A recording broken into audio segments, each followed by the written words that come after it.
आज हम लोग बात करने जा रहे हैं कि जो 22 फरवरी 2022 यानी कि जो कल का दिन है उसके अंदर क्या होने वाला है, क्या ऐसी चीज़ें जो उसके बाद शुरू होंगी। मैंने कुछ प्रोडिक्शंस आपके सामने लेके आया हूँ। आज हम लोग सब पे बात करने जा रहे हैं। आप वीडियो देखते रहिए, आज हम लोग इससे बात करेंगे।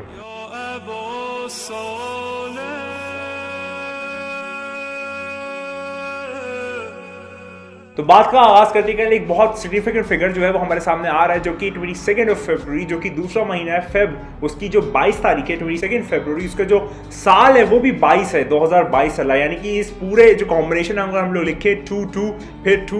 2022, इस पूरे साल को अगर हम लोग देखें तो इसमें 6 2 आ रहा है। हम लोग उस पर बात करेंगे कि आखिर जो 2 अदद की मार है वो क्या होती है, लेकिन शायद इस वीडियो में ना करूँ, कभी और आने वाले वक्त बताऊंगा कि आखिर जो नंबर्स होती है उसकी क्या मार होती है, उसकी क्या सिग्निफिकेंस होता है इंसान की जिंदगी में और खासकर उस पूरे साल में। लेकिन आज मैं स्पेसिफिकली बात करने जा रहा हूँ जो कल का दिन आने वाला है और उसके बाद जो एक और मेजर दिन आने वाला है, उस सब पे बात करने जा रहा हूँ। तो अगर हम लोग बात का आगाज करें तो मैंने कोशिश की थी कि मैं कुरान के थ्रू कुछ चीज़ों का सिग्निफिकेंस लेना शुरू करूँ कि आखिर जो कल की तारीख है उसके बाद से क्या क्या चीज़ें होना शुरू हो जाएंगी, कैसे चीज़ें मोल्ड अप होना शुरू हो जाएंगी और क्या ऐसे फैक्टर्स है जो आने वाले वक्त में पेश आएंगे कल के दिन के बाद से। तो जब मैंने कुरान से मदद ली, क्योंकि कुरान जो इसके अंदर सारे जो उलूम है, जो सारा इल्म है, जो सारी नॉलेज है वो मौजूद है, तो जब मैंने उससे इल्म ली, हो सकता है अगर इसमें कुछ कम ज़्यादा हो तो वो मेरी आप कह सकते हैं जाहिलियत है, मेरी जो आप कह सकते हैं कमी बेशी है, मेरी वो आप कह सकते हैं ड्रॉबैक है कि अगर जो मेरी बातें कुछ गलत होती है कुरान पे कोई हर्फ नहीं आ सकता क्योंकि मैंने गलत इंटरप्रेट किया, वो हो सकता है। लेकिन कुरान जो है वो हमेशा सुप्रीम किताब है, तो जो मैंने अपनी छोटी सी अकल, जो एक छोटी सी अकल है जो वो भी अल्लाह की तरफ से इनायत है, उसके बेसिस पे जो कुरान से मैंने आपके लिए कुछ जो प्रोडिक्शन मैं समझा हूँ, जो मैं आपके सामने पेश करना चाहता हूँ, वो आपको बता देता हूँ। तो कल की तारीख यानी कि जो 22 फेब 2022 जो है, जो कि कल का दिन है, उसके बाद से क्या चीज़ शुरू होगी उस पर बात करते हैं। तो मैंने जब कुरान से प्रोडिक्ट जवाब तलब किया तो कुरान मुझसे कहता है कि जो दिन है वो तुम देखोगे कि हर जो दूध पिलाने वाली माँ है वो अपना जो बच्चा है, मतलब वो इतना ज़्यादा एक घबराई हुई होगी कि वो जो बच्चा है उसको मतलब वहाँ पर रोक छोड़ देगी, मतलब दूध पिलाना भूल जाएगी। जो औरतें जो आप कैसे उनके पेट में बच्चा है, वो लोग जो बच्चे हैं वो लोग प्रीमैचुरली मतलब उनका जो बच्चा है वो प्रॉपरली एस्टैब्लिश नहीं हो पाएगा। और तुम लोग देखोगे जो लोग हैं वो लोग, तो वो लगेगा नशे में, जबकि वो लोग नशे में नहीं होंगे, उन्होंने शराब नहीं पी होगी फिर, लेकिन तुमको फिर भी लगेगा कि वो लोग नशे में मौजूद हैं। और अल्लाह का जो अजाब है वो बहुत ज़्यादा सिवियर होगा। ये एक जो आप कह सकते हैं आयत है वो मेरे सामने पे आई, जो कि कुछ बहुत सारी चीज़ें दर्शाती है। अगर इसको हम लोग पस मंज़र में देखें, अगर इन लोग उसका सिग्निफिकेंस देखें कि आखिर ये क्या चीज़ है और ये क्या कहना चाहती है, तो अगर मैं इसको लेके चलूँ तो यहाँ पर जो भी बातें हुई हैं वो एक नेगेटिव फेज में जा रही है, वो हमारे लिए खौफनाक है, वो हमारे लिए आप कह सकते हैं अजाबनाक है, वो हमारे लिए बहुत ज़्यादा मुश्किल क्रिएट करती है कि जो बच्चे हैं, जो माएँ हैं, वो अगर अपने बच्चे भूल जाएंगी तो वो सोचिए वो किस टाइप का आप कह सकते हैं एक समा बंधेगा कि मतलब अगर क्या वर्ल्ड वॉर की सिचुएशन कुछ बन जाएगी या ऐसा कुछ हर तरफ न्यूक्लियर एटॉमिक वॉर है। इसको आप उस तरीके से लेके देखिए, ऐसा ना लेके देखिए कि बच्चे जो है माँ जो अपने बच्चे को छोड़ के भाग जाएगी, इस तरीके से नहीं, आप उसको इस तरीके से लेके देखिए कि बहुत ज़्यादा इंटेंस सिचुएशन हो जाएगी कि ऐसी भी अगर मतलब जो मेटाफोर के तौर पे अगर ऐसा इस्तेमाल हो तो यानी कि बहुत ज़्यादा इंटेंस पोजीशन हो जाएगी चीज़ों की और बहुत ज़्यादा मुश्किलात आ जाएगी इस तारीख के बाद से जो बिल्डअप शुरू होगा। जो 2022 का साल है इसके अंदर से डिफरेंट सिग्निफिकेंस है, इसके अंदर डिफरेंट बहुत सारे ऐसे मौजू हैं जो कि हम कवर कर सकते हैं, लेकिन जो कल का दिन है और उसके बाद जो एक बहुत स्पेसिफिक दिन आने वाला है जो कि 28 फेब है, जो कि आखिरी दिन होगा फरवरी का। आप समझिए कि जो ये साल है उसके जो असली रंग है, जो उसका असली रूप है, जो उसका असली सिग्निफिकेंस है, जो उसकी असली मादा है, वो 28 तारीख के बाद से होना शुरू हो जाएगा, क्योंकि उसके बाद से कुछ ऐसी चीज़ आपके सामने पेश आना शुरू हो जाएगी जो आपको बता देंगी कि ये कौन सा वक्त है, ये क्या वक्त है, कौन आने वाला है, कैसे आने वाला है, कहाँ कहाँ पर धमाके होंगे, कहाँ कहाँ पर प्रॉब्लम्स आएगी, कहाँ कहाँ पर जो भी आपको वर्ल्ड वॉर सिचुएशन अराइज हो रही है, क्या वो सही में वर्ल्ड वॉर होगा कि नहीं होगा। और मैं आजकल ये देख रहा हूँ एक बहुत स्पेसिफिक न्यूज़ है और कुछ लोग मुझसे पूछ भी रहे थे कि जो रशिया है और जो यूक्रेन की लड़ाई है, तो क्या रशिया जो है वो लड़ाई कर लेगा या फिर सिर्फ ये बातचीत चलती रहेगी और बाद में जो है वो कॉम्प्रोमाइज हो जाएगा और सब चीज़ें सेटल हो जाएंगी। नहीं, मुझको ऐसा महसूस होता है कि रशिया जो है वो मतलब बैक ऑफ नहीं करेगा और कॉम्प्रोमाइजिंग स्टेटमेंट भी नहीं लेगा, वो लड़ाई करके ही मानेगा, मतलब वो लड़ाई करेगा ही, चाहे वो बॉम्ब के फॉर्मेशन में करो, चाहे आप कह सकते हैं यूएसए से जाके भिड़ना पड़े, चाहे वो कुछ भी होना पड़े, वो जाके जो लड़ाई है वो यूक्रेन से करके ही लाएगा। और ये जो एक है ये बात तय है मेरे थ्रू, मतलब मेरे हिसाब से मुझको ऐसा महसूस होता है कि ये बात होके ही रहेगी कि जो रशिया है वो जाके यूक्रेन पे बम गिराएगा या फिर उससे लड़ाई कर ही लेगा। ये मैं जो लोगों से पूछ रहे थे ये बात मैं क्लियर कर दूँ अपनी जानिब से, बाकी अल्लाह गैबों को जानने वाला है, वो बेहतर जानता है, मैं नहीं। मैं अपने सिर्फ एक अंदाज़ा और एक इल्हामी तौर पर बता सकता हूँ कि मुझको क्या महसूस होता है। अगर मैं आगे बात करूँ तो जो कल के दिन के मुताबिक बता रहा हूँ, जो कल होगा ना, अब आप ऐसा मत समझिए कि अगर कल के दिन में इतनी ज़्यादा इंटेंस बात हमारे सामने निकल के आई तो कल ही बम गिर जाएगा, कल ही ऐसा कुछ हो जाएगा कि मतलब दुनिया तबाह हो जाएगी, बर्बाद हो जाएगी, खत्म हो जाएगी। नहीं, इनिशियलाइजेशन जिसे हम लोग कहते हैं, जो स्थापना जिसे हम लोग कहते हैं, स्टार्टिंग जो है वो कल से मुमकिन है, क्योंकि जो कल अदद बन रहा है वो बन रहा है 22 फिर 02 फिर 20 फिर 22।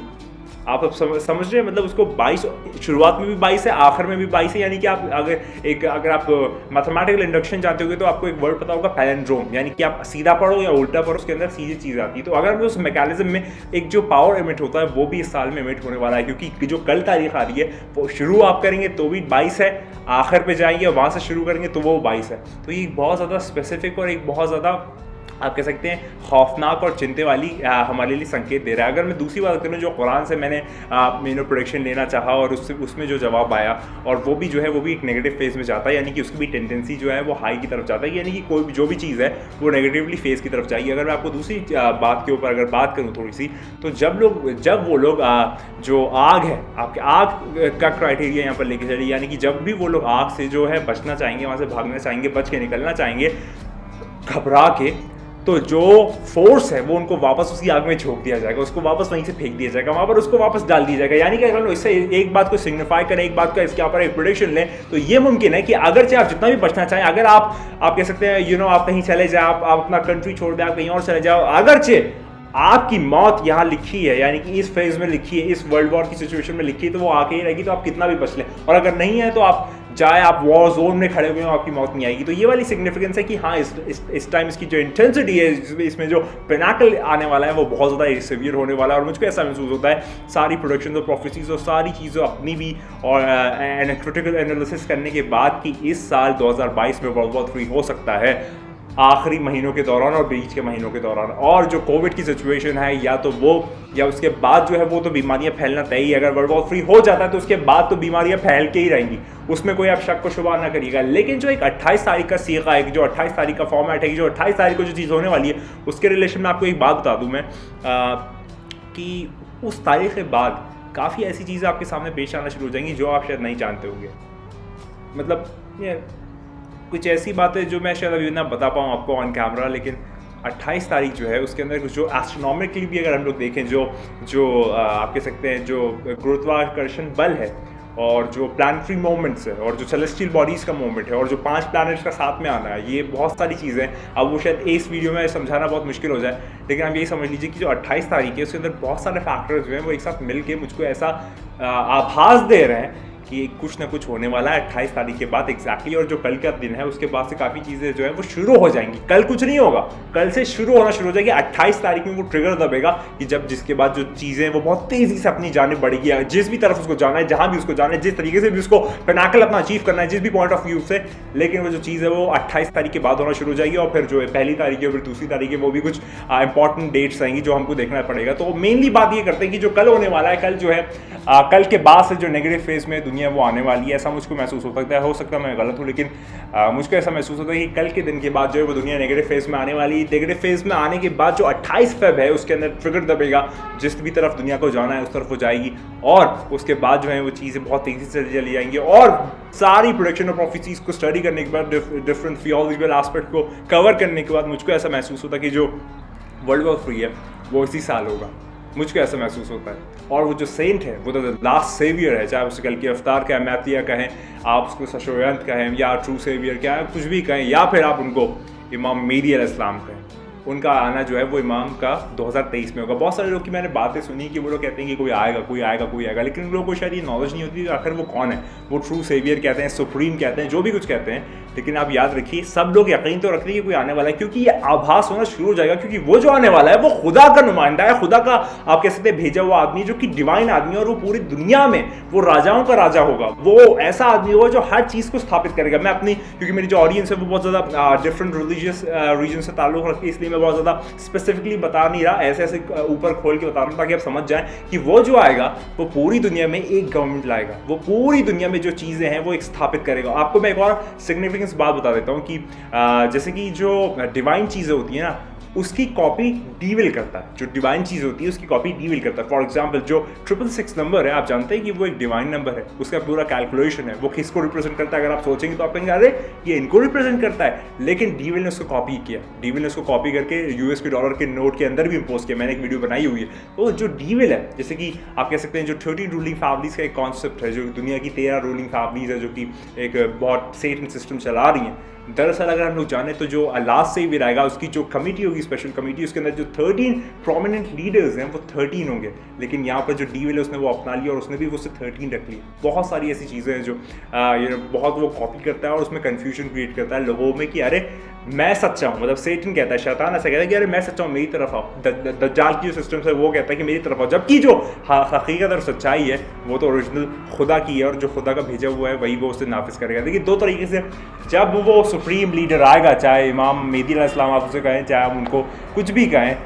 तो इमाम मेहदी अलैहिस्सलाम जब आ जाएंगे तो दुनिया जो है वो 2 ग्रुप्स में डिवाइडेड होगी, सिर्फ और सिर्फ 2 ग्रुप्स में, एक उनके साथ, एक उनके खिलाफ। जो उनके साथ हैं वो कामयाब हुए, वो सक्सेसफुल हुए, वो अपनी मंजिल तक पहुंच गए, वो मंजिल मकसूद तक पहुंच गए, जहाँ तक उनको जाना था वो सिरात मुस्तकीम पे वो सच्चे रास्ता पा गए। और जो उनके खिलाफ हुए, दज्जाली system, satanic system, evil eye, और आप कह सकते हैं सुफियानी, फितना सुफियानी, और जिस भी इतने तरीके के लोग होंगे वो सारे के सारे जहन्नमी, सारे के सारे वैनिश आउट होंगे, सारे के सारे एग्जीक्यूट होंगे। हाँ, ये लोग आपको लालच बहुत देंगे, खबरदार रहिएगा, आपको बहुत लालच देंगे, पैसे के तौर पे, इज्जत के तौर पे, पावर के तौर पे, शोहरत के तौर पे, बहुत सारी चीज़ों का आप लालच देंगे कि आप उनकी तरफ चले जाओ। और अगर आप उनकी तरफ चले गए